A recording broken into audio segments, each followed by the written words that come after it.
చూస్తే ఉద్దానం ఉట్టిదేనా? పవన్ కళ్యాణ్ అల్టిమేటం చేయడం, సీఎం చంద్రబాబు హామీ ఇవ్వడం చకచకా జరిగిపోయాయి. తాజాగా బాబు ఇచ్చిన హామీపై కళ్యాణ్ బాబు స్వాగతించడం అంతా ప్రజలను దారి మళ్లించడమేనా? ఇప్పుడు ఇవే పరిణామాలు ఉద్దానం ప్రజలను వేధిస్తున్నాయి. సీఎం ఇచ్చిన హామీలు అమలు కాకముందే పవన్ కళ్యాణ్ స్వాగతించడం దేనికంటూ ప్రశ్నిస్తున్నారు.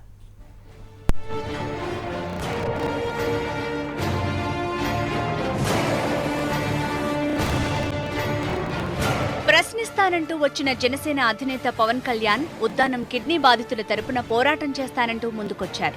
ఇన్నేళ్లు ప్రభుత్వం ఉద్దానం ప్రజలను పట్టించుకోవటం లేదంటూ మండిపడ్డారు. బాధితులతో ముఖాముఖి నిర్వహించి ప్రభుత్వానికి చురకలు అంటించారు. 48 గంటల్లో సమస్య పరిష్కారానికి చొరవ తీసుకోవాలంటూ అల్టిమేటం జారీ చేశారు. 5 సభ్యులతో కమిటీ ఏర్పాటు చేస్తానంటూ ప్రకటించారు. సమస్యను పరిష్కరించకుంటే పెద్ద ఎత్తున ఉద్యమం చేస్తానంటూ హెచ్చరించారు.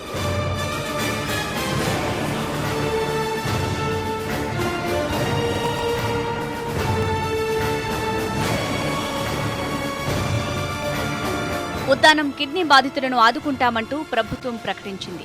ఉద్దానం సమస్యలపై కమిటీ ఏర్పాటు చేస్తామని, ప్రపంచ స్థాయి పరిశోధనలు జరగాల్సిన అవసరం ఉందని సీఎం చంద్రబాబు తెలిపారు. కిడ్నీ వ్యాధిగ్రస్తులకు 1000 రూపాయల పింఛన్ ఇస్తామన్నారు. పలాసలో కూడా 2 డయాలసిస్ సెంటర్లు ఏర్పాటు చేస్తామని హామీ ఇచ్చారు. ఎన్టీఆర్ మెమోరియల్ ట్రస్ట్ ఆధ్వర్యంలో అన్ని గ్రామాలకు మంచినీరు అందిస్తామన్నారు. నేను ఎక్కడ సమస్య ఉంటే అక్కడ ఉంటాం. సమస్య పరిష్కారం చేసే వరకు ఆ సమస్య పైన ఫోకస్ కూడా చేస్తాం. ఈరోజు ఈ సమస్య కూడా చేస్తాను. నేను అందుకనే కలెక్టర్ కూడా ఆదేశాలు ఇస్తున్నా.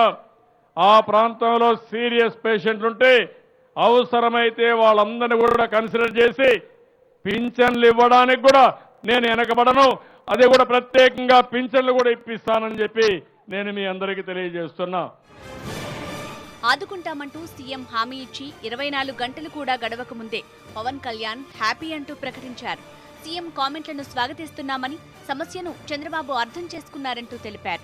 జిల్లాకు చెందిన మంత్రి అచ్చెన్నాయుడుకు ఇంకా సీరియస్నెస్ అర్థం కాకపోవటం బాధాకరమంటూ విమర్శించారు. సమస్య పూర్తిగా పరిష్కారం అయ్యేంత వరకు అన్ని పార్టీలు కలిసి పోరాడాలని, సమస్యను మేనిఫెస్టోలో పెట్టాలంటూ పవన్ డిమాండ్ చేశారు. అయితే ఉద్దానం ప్రజలతో పాటు ప్రజలను అనేక ప్రశ్నలు తొలుస్తున్నాయి. పవన్ ఉద్దానం వెళ్లి అల్టిమేటం చేసిన 2 గంటల్లోగా మంత్రులు స్పందించారు. 2 రోజుల్లో చంద్రబాబు హామీ ఇచ్చారు. బాబు హామీ ఇచ్చిన 24 గంటల్లోనే పవన్ స్వాగతిస్తున్నా అంటూ ప్రకటించారు.